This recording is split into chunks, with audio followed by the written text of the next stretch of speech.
Hello mga kumarites, ayan at nag-restock na naman nga po ako dito sa aming munting tindahan. Ilang araw nga rin po akong nabisi at marami na nga pong kulang dito. Kaya naman habang nagbabantay nga po yung anak ko, napansin ko nga po nung nagbibilang na ako ng pera ay meron nga pong punit na 100. Kaya naman sinabihan ko nga siya na pag may nagbabayad nga po sa kanya ng pera ay titingnan niya. Kausap ko na nga rin siya pag mayroong magbabayad sa kanya ng 500 or 1,000 ay wag niya nga munang tatanggapin or wag niya munang pagbintahan dahil baka mapeke nga po kami. Minsan nga po ay mayroong nagpapabarya sa kanya at 500 nga po yung pera, buti na lang talaga at hindi naman peke. Hindi ko na nga rin hiniling na makarma nga po yung nagbayad sa akin ng 100 na punit dahil alam ko nga po na hindi nga rin po maganda iyon. Nalitan pala ni Jowa ng 100 yung punit nga pong pera. Kahiwalay kasi yung benta na iyon dahil iyon nga po ay benta ng sigarilyo. Meron talagang mga tao na mapagsamantala at hindi man lang iniisip yung kanyang kapwa. Ang tagal pa naman natin kikitain yung 100 na iyan. Talaga namang sumakit yung ulo ko kanina. Kaya naman nagpahinga nga muna ako pagkatapos kong uminom ng gamot. Pagkagising ko naman ay diretso na nga rin po kami nag-ayos ng mga paninda. Huwag ka nang mag-grocery at mag-display tapos babayaran ka lang ng punit na pera. Nakakuha na ng items na suklian pa. Buti na lang talaga at 100 nga lang po yung ibinayad sa amin. Nabihan ko na nga rin po si Kuya Sian na wag nga pong tatanggap ng lumang mga pera o yung sobrang lambot na at para nang mapupunit. Kasi nga hindi na nga rin po iyon tinatanggap sa grocery. Minsan naman yung token ay ginagawa nga rin piso at ibinabayad sa mga bariya. Gugulat ka na lang meron kang makikitang token sa iyong mga perahan. Kaya naman pagdating talaga sa tindahan ay kailangan maging babusisi at mahaba ang iyong pasensya. Syempre sa maliit na pagsubok ay hindi naman kaagad kailangan sumuko. Kailangan lang magsipag palalo at dagdagan yung kita para kahit papaano ay makabawi ka agad. Dahil kung meron mang manluloko sa atin at hindi tayo bayaran ng mga kinuha dito sa tindahan ay hindi naman tayo ang magdadala niyan. Syempre kung hindi maganda yung ginawa mo sa kapwa ay hindi rin maganda yung sukli niyan. Kaya hindi rin talaga natin kailangan gumanti. Mag-pray na lang talaga tayo kumarites na lumago pang ating munting negosyo at maraming blessing ang dumating sa buhay natin. Itong mga pinamili ko nga kumarites ay umabot itong 7,500. Sa mahal ng bilihin ngayon ay parang hindi na talaga makikita sa tindahan mo ang 7,000. Kaya naman talaga nagpapasalamat din ako na kahit papaano nga po itong tindahan namin ay tumatagal. Pero syempre minsan talaga ay wala nga ding laman ito. Kaya para lumago nga po itong aming munting tindahan ay doble kayod at dobling sipag. At syempre hindi nga pwedeng mawala yung prayer. Dahil isa nga yun sa mahalagang sangkap sa buhay natin na kahit nakuha na nga po natin yung mga pinagpe-pray natin ay wag pa rin tayong tumigil na magdasal. Dahil hindi naman natin makakamit yung mga blessing natin sa buhay kung hindi rin dahil kay God. At dahil mga noodles nga po ito kaya naman si Tyler nga muna ang nag-aayos. Dahil siya nga po ay may tuka niyaan. Sabi ko nga sa inyo yung dalawa kong anak ay meron nga pong mga naka-assign na gawain dito sa tindahan at sa mga gawaing bahay. Pagkatapos niya naman ayusin yung mga noodles ayan at ako naman nga po ang mag-aayos ulit. Pinaayos ko na nga rin po sa kanila yung mga chichirya para maaga nga po kaming matapos. Dahil kung ako nga lang po ang gagawa nito kumarites panigurado nga abutin na naman nga po ako ng gabi. Kaya kahit hindi nga po maayos yung pagkakasabit ng mga chichirya dyan ay okay lang. Basta mailigpit nga lang po iyan at maisabit lahat.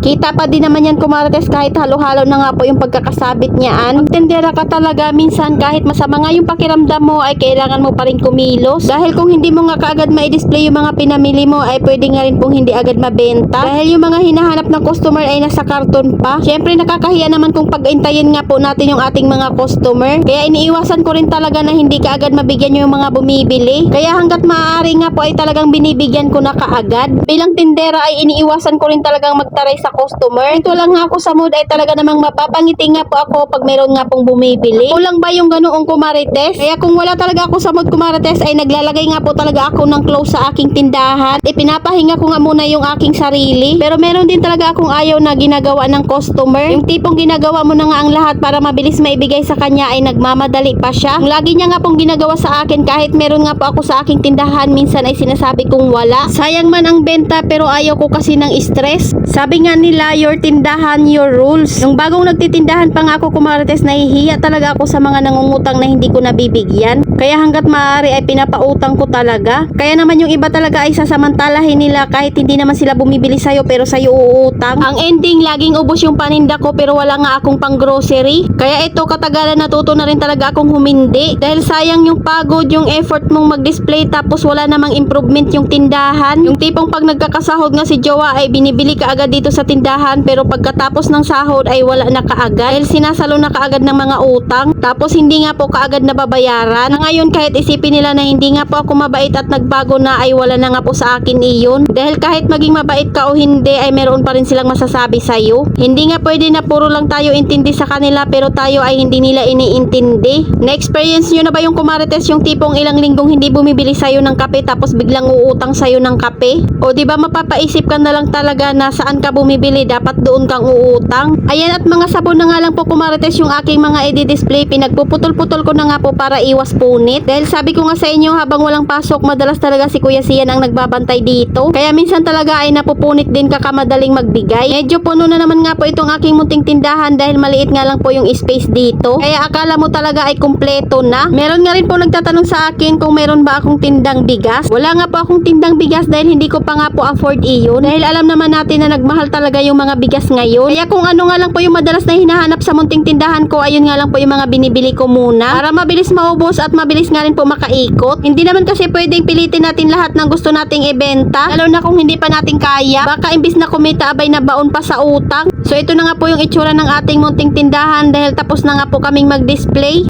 O di ba kahit papaano at meron na naman nga pong laman. Ito naman nga po yung itsura sa harap ng tindahan namin. Kitang-kita nga po yung mga dilata dyan sa taas. Sa pintuan naman nga po namin ay doon nga po nakalagay yung mga chichirya. So ayun lang muna kumarites. Salamat sa panonood. Follow for more. God bless us. At sana i-share nyo na nga rin po itong aking video.